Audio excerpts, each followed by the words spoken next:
permitir a entender, assimilar tudo que for trazido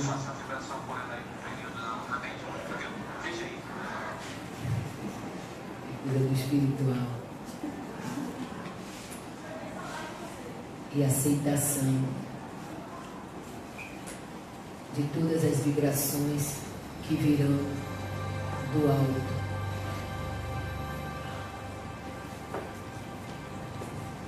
Querido e amado Mestre Jesus, ser conosco na manhã de hoje, permanecendo por todo o dia,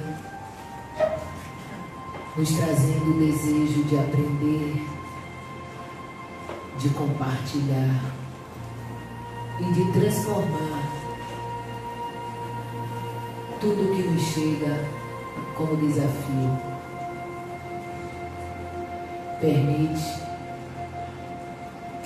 que a palestra proferida por Luciano traga para nós ampliação da nossa consciência, acendendo a luz dentro de nós, que nos permitirá perceber que precisamos crescer e evoluir sempre.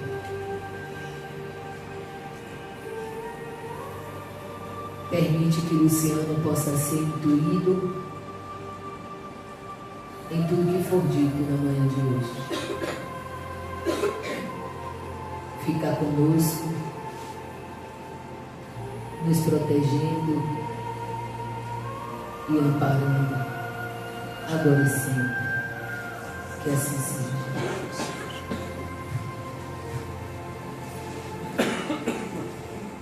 Capítulo 17 do Evangelho segundo o Espiritismo: cuidar do corpo e do espírito. A perfeição moral consiste na maceração do corpo?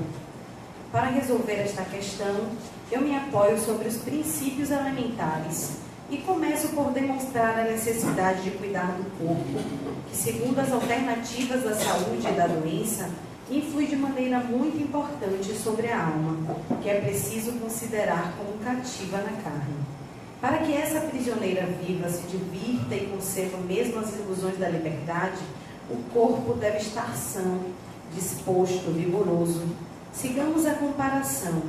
Eis-los, pois, em perfeito estado, ambos, que devem fazer para manter o equilíbrio entre as suas aptidões e suas necessidades tão diferentes. Aqui do sistema se defrontam os dos ascetas, que querem abater o corpo, e dos materialistas, que querem rebaixar a alma. Duas violências que são quase tão insensatas uma quanto a outra. Ao lado desses grandes partidos, formiga a numerosa tribo dos indiferentes, que sem convicção e sem paixão, amam tibiamente e gozam com a economia. Onde, pois, está a sabedoria? Onde, pois, está a ciência de viver? Em nenhuma parte. E esse grande problema permaneceria inteiramente por resolver se o Espiritismo não viesse em ajuda aos pesquisadores em lhes demonstrando as relações que existem entre o corpo e a alma, e em dizendo que, uma vez que são necessários um ao outro, é preciso cuidar de ambos. Amai, pois, vossa alma, mas cuidai também do corpo, instrumento da alma. Desconhecer as necessidades que são indicadas pela própria natureza é desconhecer a lei de Deus. Não castigueis pelas faltas que o vosso livre-arbítrio fê-lo cometer, e das quais é tão irresponsável como é o cavalo mal dirigido, pelos acidentes que causa. Serei, pois, mais perfeitos, se materializando o corpo, com isso não ficais menos egoístas, menos orgulhosos e pouco caridosos para com o vosso próximo? Não, a perfeição não está nisso. Ela está inteiramente nas reformas que fareis do vosso espírito suportar. Dobrai-o, submetei-o, humilhai-o, mortificai-o. É o meio de torná-lo dócil à vontade de Deus, e o único que conduz à perfeição. George Espírito Protetor, Paris, 1863. Para maiores esclarecimentos, Luciano. Meus irmãos, que Deus nos abençoe. Antes de falar dessa passagem do Evangelho, eu quero fazer um registro. Eu não sei se foi ontem, se foi anteontem.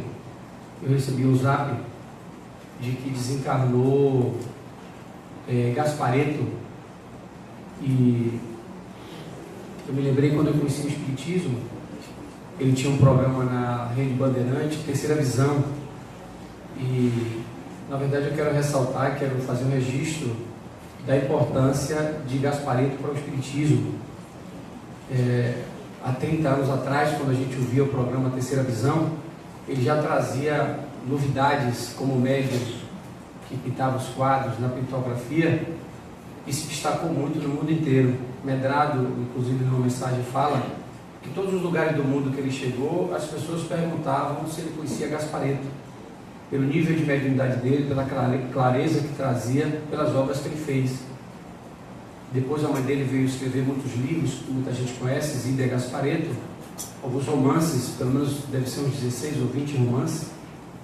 Eu já li uns 8 a 10, e são pessoas que deram uma contribuição muito grande, sobretudo ele, onde ele conviveu com muitos preconceitos, onde ele teve que suportar muita coisa difícil do movimento espírita, onde havia e há ainda muito preconceito com as pessoas. E ele certamente enfrentou há 30 anos atrás, talvez até um pouco mais recuado, muitos preconceitos no movimento espírita. Então eu quero fazer um registro dessa desencarnação de alguém que, na minha maneira de ver, foi muito importante para o Espiritismo e continua sendo. O Espiritismo é o que é também. O movimento acontece da maneira que é, os livros e os romances, a gente também atribui à pessoa dele, que conseguiu contribuir fantasticamente para o movimento espírita. Agora, vindo para o Evangelho, essa passagem não tem nenhum dos 4 evangelistas. Isso, de certa forma, complicou um pouco, porque é a opinião de George, e a gente tem que dar uma opinião pessoal sobre isso daqui. Quando a gente vai no Evangelho e pega um dos evangelistas falando, fica mais fácil a gente fazer uma reflexão. Nesse caso não teve, porque não foi nenhum evangelista, a gente vai ter que dar uma opinião pessoal. E eu quero que vocês pensem que a opinião pessoal que eu vou dar está certamente enxertada de outros pensadores, assim bem como vocês poderão pensar da maneira que quiserem a respeito do que foi lido, né? E do que a gente vai estar dizendo. Porque, na minha maneira de ver, uma das maiores dificuldades que o ser humano tem é fazer uma distinção entre o corpo e o espírito. Porque o título diz curar o corpo e o espírito. E o espírito aqui está com letra minúscula. Então Kardec não está se referindo à entidade essência, não está se referindo ao espírito propriamente dito. Deve estar se referindo ao personagem. Porque na linguagem do espiritismo, alma é o sujeito encarnado, ou espírito encarnado. E espírito é a entidade desencarnada, que a gente pode olhar para a essência. Então, mediante a isso, aqui como está escrito com letra minúscula, eu posso entender essa condição de estar encarnado no corpo, e a entidade, quando desencarna, está na condição perispiritual. Então, tudo dentro de um limite ligado à vida física, à matéria, onde a gente encontra inúmeras dificuldades. A primeira dificuldade que a gente encontra em fazer essa separação, que é muito complexa, é difícil, porque o repertório que nos foi fornecido e que nos é fornecido desde a história da humanidade, sempre é uma visão materialista das coisas. As próprias religiões trazem uma visão materialista sobre isso. Aliás, se a gente considerar a história das religiões, a gente vai ver que as religiões, de maneira geral, falam de uma vida após a morte, mas nenhuma delas, exceto o Espiritismo, a partir do século XIX, sobretudo do século XX, que conseguiu difundir muito mais, traz a ideia da vida no mundo espiritual e como ela funciona. Como ela é dirigida, como é que funciona a sociedade espiritual, como é que vivem os espíritos no mundo espiritual. Mas antes disso, a gente via que as religiões falavam dessa vida espiritual, mas muito como um pensamento de que a gente vai encontrar Deus, a gente vai encontrar o mundo espiritual, o divino, e recheado de encontrar animais, pessoas felizes ou pessoas que vão estar num ambiente ruim, como o inferno, como com o sofrimento, com o purgatório e por aí vai. Então a imagem que a gente tem para trabalhar o corpo e o espírito é muito obnubilada por uma visão materialista, porque nós próprios, para termos experiências espirituais, precisamos viver algumas experiências internas, porque a experiência externa é complexa e difícil.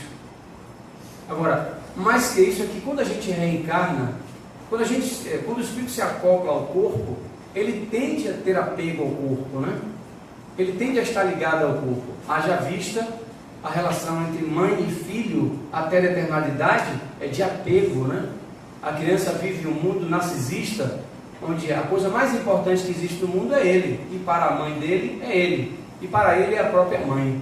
Então já existe aí uma relação de apego muito forte, que não é fácil as pessoas se desvincularem. Imagine, além de olhar desse jeito, a gente conseguir desvincular o que é espírito e o que é matéria. Até quando a gente está doente e que a gente quer curar o corpo, a gente procura curar o corpo de maneira espiritual. E quando a gente quer curar a alma, a visão que a gente tem de curar a alma é curar o corpo. Se eu curo o meu corpo, eu curo a minha alma. Antigamente as pessoas pensavam, o próprio Espiritismo trazia ainda essa ideia, pelo menos o movimento, de que as pessoas adoeciam porque estavam com pensamentos negativos, porque estavam vinculadas ao mal, porque eram pessoas que fizeram alguma coisa de errada e por isso elas adoeciam, o corpo adoecia. Hoje, graças a Deus, a gente já não pensa mais desse jeito, sobretudo o Espiritismo ou os pensadores espíritas, considerando que não é o que coloca a pessoa doente, não é pensar negativamente, não é viver o mal, não é porque nós somos pessoas ruins. O que leva a nos adoecer muitas vezes são doenças do corpo, são doenças que não tem nada a ver com a questão espiritual.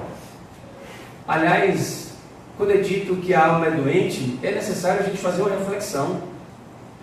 A alma é doente? Como a alma é doente?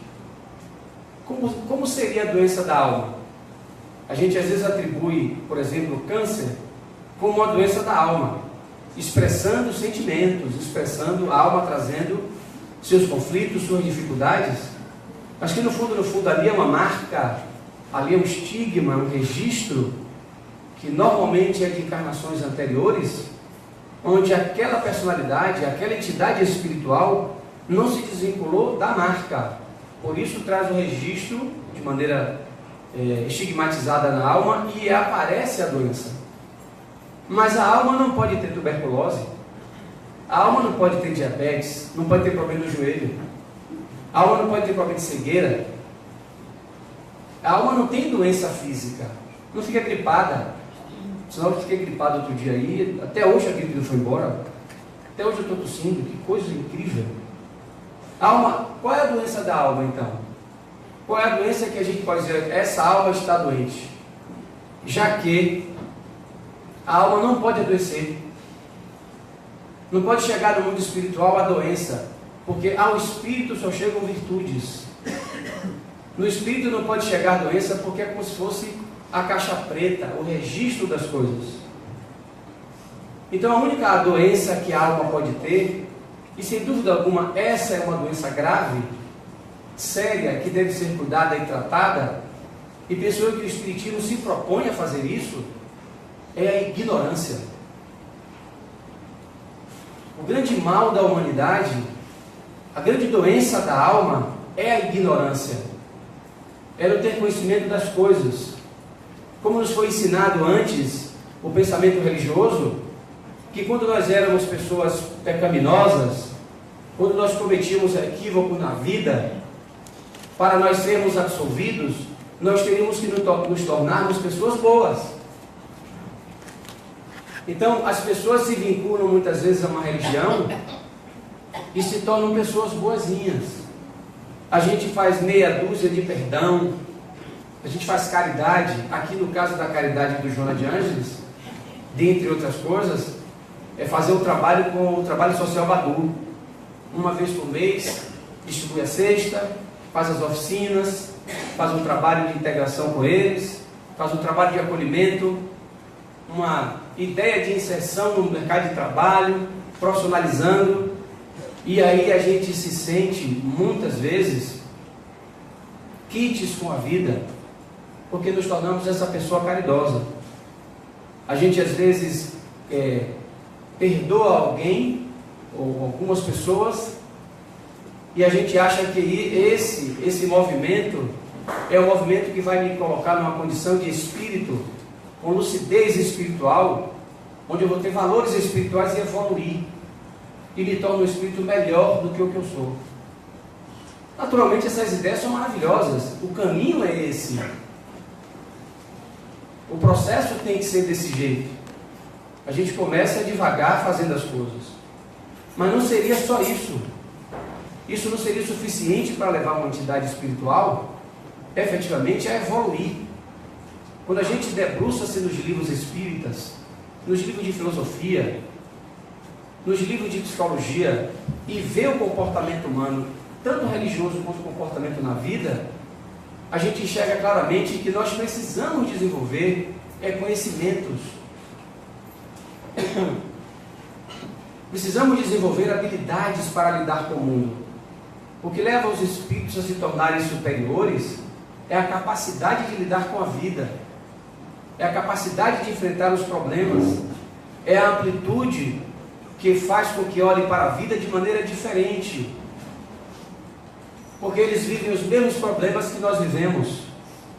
As entidades que nós consideramos superiores, que certamente têm os seus problemas e as suas dificuldades psicológicas, também enfrentam problemas. O que leva e faz a diferença entre nós e eles, sem dúvida alguma, dentre o perdão, o amor, a compreensão, a caridade, que faz parte desse roteiro, é sem dúvida a capacidade de olhar para a vida de maneiras diversas.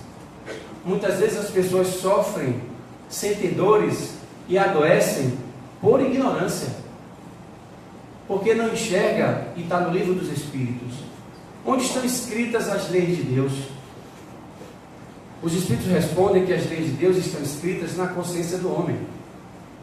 Certamente essa consciência vai ter que dar uma amplitude. E eu só posso conhecer as leis de Deus mergulhando em mim.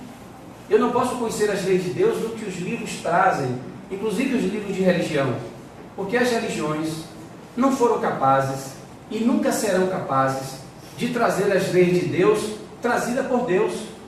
As opiniões sobre Deus, sobre a ideia de Deus, sempre são opiniões humanas, sempre são opiniões de homens e mulheres que fazem uma conexão buscando entender aquilo. Entender a Deus, entender a natureza divina, perpassa naturalmente por uma necessidade de uma reforma interior. Para eu captar isso, para eu chegar a esse nível, eu tenho que ter milhares de encarnações e milhares de dedicação a me conhecer, a buscar a minha essência. Porque não é possível ninguém trazer informação de Deus que não seja você próprio.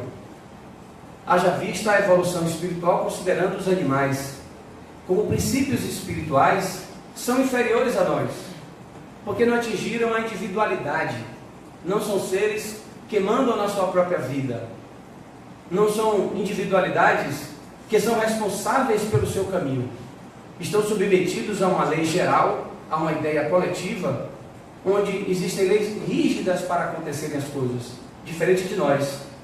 Isso coloca eles de maneira, do ponto de vista evolutivo, inferiores a nós. E se são inferiores a nós, é porque existem caminhos a serem percorridos, até eles atingirem a individualidade. No meio dos animais, por exemplo, é considerado um golfinho como o animal mais inteligente, o que consegue usar da memória dele lá, da mente dele, se é que podemos falar desse jeito, um percentual maior do que o que o próprio homem usa sobre si mesmo. Mas ainda assim é inferior ao ser humano, em todos os aspectos, porque ainda vai atingir uma individualidade e conseguir construir um corpo físico como o nosso, e ele conseguir conduzir a vida ali como gestor da sua própria realidade. É isso que a gente entende que Deus quer de nós, desenvolver habilidades, compreender a complexidade da vida. A vida não pode adquirir evolução simplesmente porque eu perdoo, porque eu sou bom, porque eu sou educado, porque eu sou gentil, que são comportamentos obrigatórios São comportamentos que fazem parte do sistema humano e que deveria ser respeitado de uma maneira simples e comum. Pena que a gente não só não entende isso, como a gente tem muita dificuldade de entender a nós mesmos e as pessoas. Observem que a gente quer uma sociedade melhor. Nós queremos uma sociedade justa. A gente vê na Globo, né, o Brasil que quero, né? Já está enchendo o saco aquele negócio, mas tudo bem. É até setembro ainda, né? Eu gosto de ver o jornal e aí a gente tem que ver aquelas coisas todas lá. E muita coisa interessante. Todo mundo quer o melhor. E por que não acontece? Não é possível que a gente atribua pura e simplesmente aos políticos o que está acontecendo em nosso país. Certamente nós estamos envolvidos ali. Todo mundo quer o melhor. E por que o melhor não acontece? E muitas vezes começa na própria casa da gente, na própria relação familiar que nós temos. Ora, se nós queremos o melhor e não está acontecendo, é sinal de que o melhor que eu estou querendo não é exatamente isso. Precisa ser revista muitas coisas sobre nossa própria vida, porque as dificuldades são apresentadas em função de como eu lido com a vida. Quanto mais eu tenho conhecimento, quanto mais eu busco compreender a vida, eu vou me relacionar melhor com a vida. A vida contempla aí naturalmente o ser humano e relacionamentos. Então, quanto menos eu tenho capacidade de compreender de diversas maneiras um assunto, naturalmente eu vou ter conflitos maiores ali. E a gente vê, infelizmente, às vezes, as pessoas adoecerem de maneira gratuita. Às vezes é uma bobagem. Mas a maneira como vê aquilo, a gente termina se limitando. Haja vista o que a gente vê em relação ao corpo físico e o espírito. Nós espíritas, né, podemos considerar isso aí, os espíritas que têm a crença no espiritismo, os espíritas dedicados, inclusive ao espiritual, frequentam reuniões mediúnicas, conversa com os mortos, né? Conversa com os espíritas, aplica passe, lida com as entidades espirituais, mas na hora do vamos ver, em relação a ver a questão espiritual e ver a questão material, embola o meio de campo. Dá problema, dificuldade de interpretação. A gente corre como carro de Fórmula 1, da época de Ayrton Senna, que para mim era a época melhor da Fórmula 1 do que hoje, da morte. A gente corre da morte como, né? Morte é coisa do Satanás. Morte é coisa ruim. A gente não quer nem conversar sobre morte. E esse é um dos sintomas que a gente tem de muita dificuldade de lidar com o espiritual. Curar o corpo e curar o espírito. Com letra minúscula, como Kardec traz aqui. Esse medo da morte já é uma caracterização que a gente não sabe do que a gente está falando. Porque a gente fala tanto em espírito, mas na hora que é visitado por um problema, seja ele físico inclusive, seja ele comportamental, o que quer que seja, a dúvida paira em nossa mente imediatamente. A gente vê espíritas, às vezes, pessoas que lidam com o espiritual, têm medo de entidades espirituais. Às vezes está em casa, vê o vulto passando no canto, ou sente um calafrio, já vem para você tomar passe. Porque alguma coisa está acontecendo. Às vezes a pessoa se desempregou, ou está tendo um conflito com o filho, está discutindo muito com o filho, com a esposa, com o parente, já acha que tem um problema espiritual ali e tem que fazer o atendimento no centro. Às vezes o trabalhador espírita vem para o centro fazer atendimento espiritual, porque está tendo um problema. E não se dando conta que a gente, quando olha desse jeito, está terceirizando o que é meu, o que me pertence. E é por isso que a gente foge de enfrentar de frente, de fato, a vida. Tudo que me acontece, tudo que me chega, tem que ser refletido por nós. Seja o que for. Se a gente tem uma doença crônica, por exemplo, que é comum as pessoas terem seus problemas físicos, tem doenças que nós temos que são do corpo. Você vai ter. Vai acontecer. Se não são doenças às vezes nervosas, que a gente acelera o processo, a gente vai ter, raramente a gente encontra alguém no mundo que não tem doença nenhuma, como foi o caso do meu sogro. Nunca viu o negócio aqui. Ele fez 101 anos, não tinha nada. Até para ler, ele lia sem óculos. É uma raridade. Eu comecei meus olhos começaram a desencarnar, eu tinha 40 anos. Tive que começar a usar óculos. Meus cabelos começaram a ficar brancos com 22 anos. Começou a desencarnar. É bonito? É. Muito bonito. Shampoo caro para poder não ficar amarelado. Né? mas já começou a desencarnar cedo. A gente vê muito isso hoje, está na moda, as pessoas buscarem academia para não morrer. Não é só a beleza, pura e simplesmente, é para não morrer, é para manter-se na eternidade do corpo, porque a visão espiritual é obnubilada, é pequena, é limitada. Ainda atribuímos beleza física como coisa mais importante da vida. Ora, se a gente sabe que vai ter que fazer 20, 30, 40, 50, 60, 70 anos, precisamos enfrentar isso de frente, porque isso é um convite ao olhar espiritual. É um convite a olhar as questões espirituais. Por que as lojas de cosméticos, né, desses produtos que a gente dá escova no cabelo, que se prepara todo, ganha tanto dinheiro? Se a gente for olhar de maneira nua e crua, embeleza, fica bacana, mas mascara, de certa forma, o que está acontecendo. Precisamos olhar as rugas, precisamos olhar a morte a cada dia, porque ela vai acontecer, ela está acontecendo. E morrer para nós espíritas, e sobretudo para as obras básicas de Allan Kardec, é a comprovação da imortalidade, é a comprovação de que estamos aqui de passagem.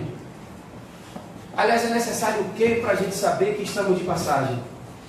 Falta o que para a gente tomar de fato consciência de que esse momento é um momento transitório? Por que falta tanta convicção na gente de estar convicto de que nós somos uma entidade espiritual? Como é que eu consigo fazer isso? Como é que eu consigo ver isso? Tem algo que a gente pode trazer como reflexão, que é: tudo que você tiver uma tendência a realizar, a fazer, aí é um sintoma de que você é um ser espiritual. A gente começou a estudar ontem, aliás, essa semana, o mito de Er. Alguém já ouviu falar do mito de Er? Eu também nunca tinha ouvido falar, não. O mito de Er é um mito trazido no livro de Platão, aquele livro best-seller dele, de Platão, A República. É trazido lá esse pensamento de Sócrates, traz o caso do mito de Er, que era um guerreiro, um grande guerreiro, e ele na batalha morreu, desencarnou. E existia naquela época, quando as pessoas desencarnavam, tinha que ter um enterro digno. Enterrar naquele tempo era algo importante. E quando ele foi encontrado muitos dias depois, o corpo dele estava intacto. Os outros estavam acabadinhos, ele estava intacto. E aí pegaram o corpo dele, e quando pegaram o corpo dele, ele ressuscitou. Ele voltou à vida. E aí ele contou que ele foi no reino de Hades, que é o reino dos mortos, e contou a história do que acontecia lá, vindo trazer a informação para a gente, como é a vida lá. E para resumir, a ideia é justiça. Todas as pessoas justas vivem bem e não vão para o Hades, vão para o céu. E as pessoas injustas vão para o Hades, vão para o Tártaro, que é o inferno. E ele traz informações fantásticas, isso antes do Espiritismo trazer essas ideias espíritas, que só tem 160 anos. Então a gente vê, desde a história da humanidade, como o ser humano aponta para olhar o ser imortal que nós somos. Porque quem morreu, morreu. Quem morreu não volta. Se desligou o espírito do corpo, já era, não volta mais. Só uma próxima encarnação. As pessoas que foram lá e voltaram não desencarnaram. Elas saíram do corpo, viveram a experiência e voltaram porque não desencarnaram. Mais uma vez apontando claramente como a gente precisa dessa realidade. Tem pessoas às vezes que pensam que vir ao centro, por exemplo, sábado de manhã fazendo um tratamento espiritual, cuidarem-se, ou todos os sábados, ou todos os dias tem reunião pública, estudar os livros espíritas, entender o pensamento espírita, isso por si só dá a convicção da imortalidade do ser que você é. Não pode, não dá. Há que transcender. Porque se qualquer pessoa lesse e frequentasse, todo mundo ficaria na condição de espírito lúcido. E a gente vê que no fundo não é. Para essa lucidez vir, para acontecer de fato uma transcendência nisso, eu preciso fazer investimentos altos, grandes na minha vida, sobretudo adquirindo conhecimentos para entender a complexidade da vida, para entender o sentido da vida, ou para dar sentido à minha vida, para conhecer o sistema das coisas. Não pode passar batido. Observe que o Brasil é o 4º maior país que tem mais católico do mundo. Aliás, o Brasil é o país mais espírita do mundo, do planeta, é o Brasil. Eu até falei isso aqui na quinta-feira. O Brasil exporta espiritismo para o mundo todo. O espiritismo nasceu na França, mas o Brasil se apropriou da doutrina, e quem divulga espiritismo no mundo é o Brasil, sobretudo os países que têm língua brasileira. No entanto, é o país 4º do mundo que exporta armas para matar pessoas. Armas, 4º maior do mundo. Talvez seja hoje o primeiro que mais comete. O que está acontecendo agora com o negócio da Petrobras? Qual é o nome? Do Lava Jato é o que? Ali é corrupção, né? Falcatrua. Não é engraçado? Quer dizer, é uma característica de um país que tem um livro escrito por Viana de Carvalho, Brasil, coração do mundo, pátria do Evangelho. Cara, a gente tem que rever esse conceito de fato, né? O que é que essa entidade estava querendo dizer e o que é que nós brasileiros pensamos a respeito disso. Porque em que pese nós temos uma população de pessoas alegres, uma população de pessoas felizes, que adoram o axé, né? Que tem a nossa característica própria e pessoal, é assim que o Brasil está vivendo, é desse jeito que o Brasil está vivendo. Então alguma informação não bate, e se bate, a gente está precisando rever uma série de coisas, porque cuidar do corpo não é deixar para os maus dirigirem nossa vida, que é o que está acontecendo. A gente, porque foi vendido lá na Idade Média para cá, de que a vida espiritual é a vida mais importante, e a vida material não é uma vida importante não.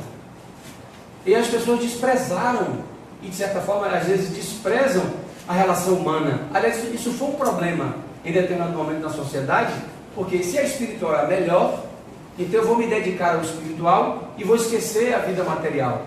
E começou a ter problema de relacionamento entre as pessoas. A sociedade foi desprezada, ou se desprezaram entre si, porque só queriam viver a vida espiritual, porque a mais importante era ela, e a material não tinha importância nenhuma.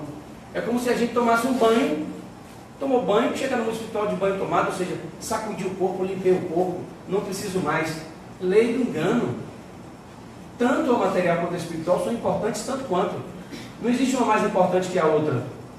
Se a de lá é mais importante que a de cá, por que eu vim para aqui? Para esse lugar aqui cheio de problema. Que as pessoas ficam gripadas com HN1, HN3, um bocado de coisa. Gripe viária, é um bocado de maluquice que acontece nesse mundo, que não tem nada a ver com o espiritual. Então, se isso aqui não tem importância, por que eu estou aqui? Tem importância tanto quanto, evoluímos tanto quanto, tem o mesmo peso. A entidade espiritual, a essência, só vai evoluir vindo ao corpo, reencarnando. Esse ser é eterno, esse ser está aí sempre. Aqueles que vão e vêm sempre são os personagens, sempre são os corpos. Então, em detrimento da vida material, queremos escolher a vida espiritual e nos tornamos pessoas maravilhosas, pessoas boas, calmas e tal, achando que isso vai me levar ao reino dos céus. Não leva, não tem como levar. Levar ao reino dos céus é um estado interno. Jesus disse isso, quando ele disse, meu reino não é deste mundo. Aí as pessoas interpretaram que o reino dele não era desse mundo, era do mundo espiritual. Aí vou me dedicar ao espiritual, porque o reino é o espiritual. Não é. E ele próprio disse, o reino dos céus está dentro de vós. Quer dizer, não está fora. Não é um elemento geograficamente fora de mim. Muito pelo contrário, está dentro de mim. Quando a gente vai estudar o Cabailon, quando a gente vai estudar filosofia, a gente vê que desde os primórdios da humanidade, a ideia que é trazida para nós é que o universo que está aí, inclusive no Oriente, o universo que está aí, ele está dentro de mim. E não ao contrário, eu dentro do universo. Eu, enquanto ser espiritual, é isso que está dentro de mim, porque ele existe, que eu criei. Quando eu digo eu, não estou falando do Luciano, estou falando de entidade espiritual. Eu sou um co-criador. E a gente realmente não tem noção, porque é difícil a gente estabelecer a diferença entre corpo e matéria. Desculpa, entre corpo e espírito. É difícil a gente manter esse padrão de vibração, onde a gente vai saber quem é que está falando, se é o espírito que está falando, ou se é o personagem. Que é mais uma conexão que a gente busca fazer. Você vai saber quando é o espírito falando pela tendência. Digamos que você tem uma tendência a ser desonesto. Aliás, é uma coisa que está acontecendo muito agora no Brasil, então é um negócio terrível. Eu nunca vi descobrir tantos bilhões, agora descobriram 100 milhões de dólares. 26 milhões de dólares, meu Deus do céu, que é dinheiro demais. É impressionante como é grande o volume, né? E as pessoas... Hã?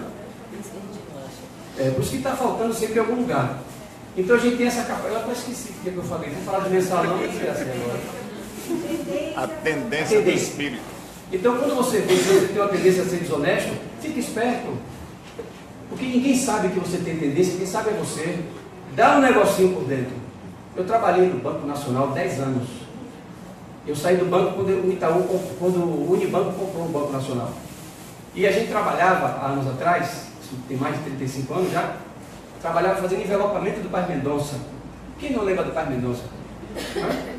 Só quem tem cabelo preto, novinho, que não sabe o que é Paz Mendonça. Mas a gente, cabelo branco, sabe o que é Paz Mendonça. O envelopamento do Paz Mendonça era tanto dinheiro que a gente tinha uma bancada na tesouraria, era em uma altura tão grande que a gente não via os colegas do outro lado fazendo envelopamento das pessoas. E sempre ficava 1 centavo, 2 centavos, 5 centavos, sobrava. Quando a gente via no final, digamos assim, dava 200, 500 reais. A gente dividia entre nós. Isso é desonesto. Esse dinheiro não é nosso, esse dinheiro não pertence a gente. A gente não podia fazer aquilo, mas fazia. Já é um sintoma, uma característica de uma tendência. Tudo que você tem de ter, tudo que você sente vontade de fazer e que você muitas vezes não coloca a ética no meio, fique esperto. Porque isso está apontando o ser espiritual que você é. Olhe para as suas tendências. Assim como é isso, é a tendência de ser honesto, de ser correto. O honesto, o correto, ele não é severo nem duro com os outros. Ele entende que ele não deve fazer aquilo. Só não condena, não reclama e não critica. Ele segue a vida dele, sem fazer aquilo. Tendência. A gente não vê às vezes e fica feliz quando vê uma criança, por exemplo, de 3 anos ou 4 anos, sentar no piano e tocar como se fosse um exímio tocador de piano. A gente, meu Deus, isso é reencarnação. Isso é a vida anterior. É isso mesmo. Acontece isso com você também. Olha as suas tendências. O que você tem de tendência é apontando para a sua encarnação anterior ou o ser espiritual que você é. Reveja. Porque a gente está sendo convidado o tempo inteiro. Deus nos convida o tempo inteiro, colocando um problema no joelho, colocando uma diabetes, colocando o que a gente chama às vezes de feiura. Por exemplo, as mulheres gordinhas sofrem muito na nossa sociedade. Os negros sofrem muito até hoje. Os homossexuais sofrem muito. Isso é Deus chamando a atenção de nós. Olha, fique esperto aí. Isso são elementos da natureza. Entenda a complexidade da vida para você entender isso aí. Porque se você não entender isso aí, como você vai evoluir?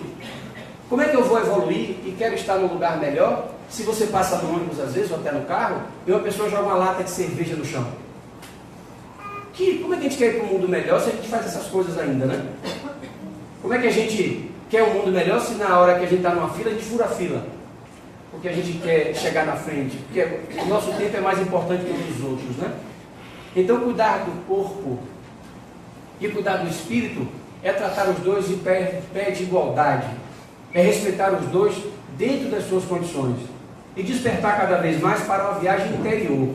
Só é possível enxergar o espiritual olhando para dentro, enxergar o espiritual olhando para fora. Os fenômenos mediúnicos, as reuniões mediúnicas, o passo que a gente sente, não vai levar você a se espiritualizar, só vai lhe dar conhecimento.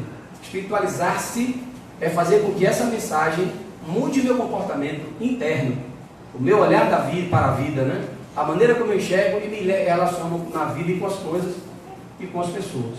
Muita paz.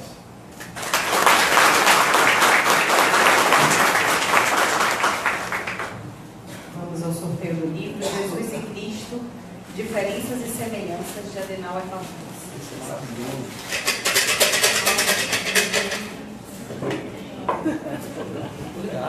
Vem, gatinho, deixa eu ver.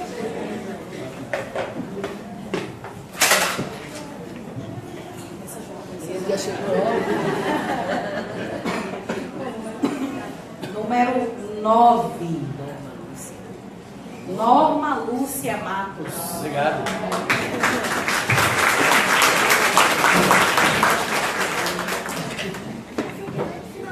Segundo o rapaz que grava, tem que vir para aqui para poder entregar aqui. Ah, entendi. É por isso que eu estou esperando. Entendi.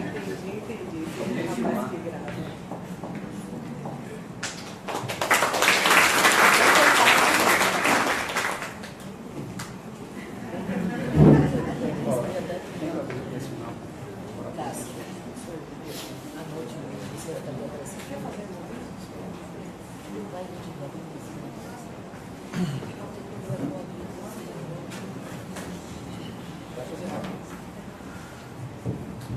Eu já tinha deixado para cá sem dar os avisos, porque hoje é reunião de diretoria e toda vez o presidente tem problema comigo porque eu atraso, né? Porque eu fico dando os avisos. Mas já que ele está aqui, eu vou dar enquanto ele está aqui. Bom, Érica não trouxe, mas falar do carnê que nós temos, que é um carnê que ajuda na manutenção da nossa instituição. É um carnê que você pode ajudar mensalmente com a contribuição a partir de R$10. E essa contribuição, é claro, é óbvio que vai contribuir para a manutenção da nossa instituição e do próprio trabalho social Badu. Então, quem tiver interesse de contribuir mensalmente com a nossa casa, passa na livraria e pede a Érica o carnê. Retornou ativa o grupo terapêutico de perdas e lutos.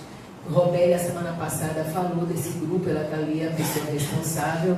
É um grupo que acolhe todas as demandas. Quem tiver interesse de participar de um grupo terapêutico pode vir na quinta-feira, chega um pouquinho mais cedo, antes das 18h30, e procura o Robélia ou Bárbara, para que vocês tenham informações mais profundas sobre o tema, né? Encontro com você também, às quartas-feiras, com José Antônio e Malu, e ele já vai saindo. Eu vou deixar o resto dos avisos para Cássia dar, porque hoje tem.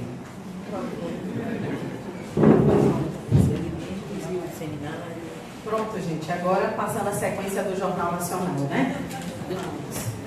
Os alimentos é para quem está vindo pela primeira vez, né? Na casa ela tem um carro-chefe, que é o nosso trabalho social Badu.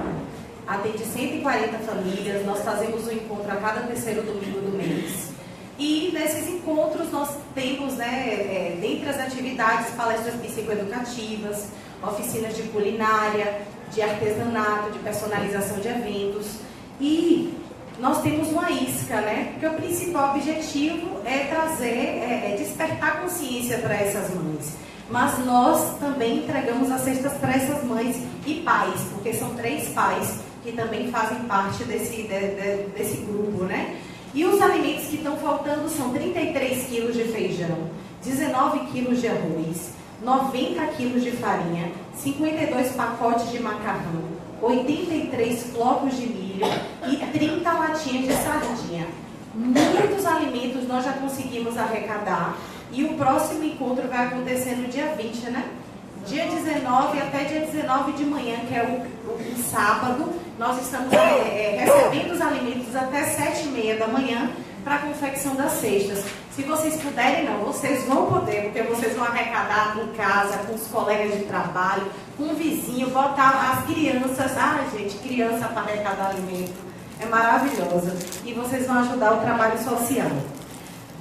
Quem ainda está achando que a campanha das notas fiscais é de papel, agora o cadastro está sendo feito pela internet na Nota Premiada Bahia.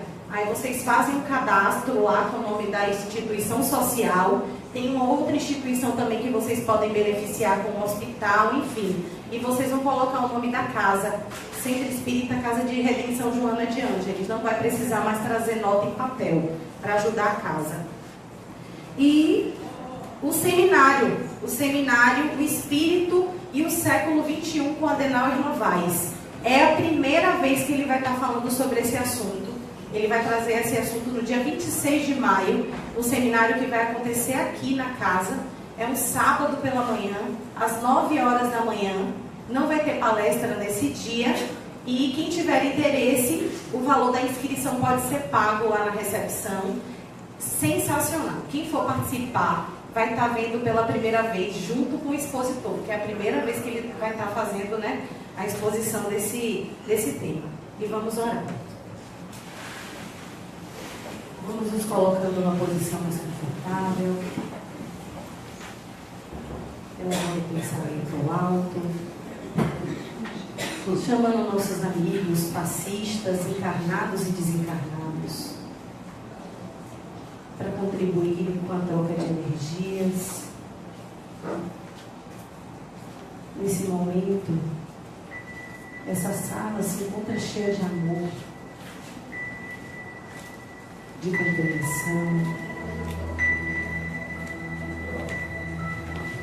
de cura, de transformação. Vamos aproveitar e pensar na cura do nosso corpo, do nosso espírito, como um processo de evolução, como um processo de aprendizado, tanto para o nosso corpo quanto para o nosso espírito. Nesse momento, pedimos vibração por Sheila Pia, que se encontra hospitalizada. Vamos lançar energia de amor, de refazimento, de cura para a nossa amiga. Marivane Fagundes Mota, ela se encontra na Rua do Matadouro, Cajazeira 6, logo 30, apartamento 302. E tantos mais que se encontram hospitalizados. Vamos lançar nossas energias de cura, lançar nosso amor sobre essas pessoas. E agradecemos por este momento de aprendizado, que nos torna pessoas e espíritos melhores a cada dia. Que possamos ter ampliado as nossas consciências, os nossos corações nesse momento, para que estes ensinamentos do Mestre Jesus possam ser aplicados sobre as nossas vidas, com os nossos parentes, nossos colegas de trabalho e todos que nos cercam, em busca de tornarmos espíritos de luz, que sejamos luz, agora e sempre. Bom final de semana. Para quem está em tratamento ou para quem não está em tratamento e quer tomar o passe, pode permanecer sentado. As pessoas que estiverem em tratamento, que forem prioridade, também pode aguardar sentado, que nós já vamos chamar por ordem. E quem já se sente à vontade e já pelo passe coletivo não quiser mais tomar, um bom final de semana.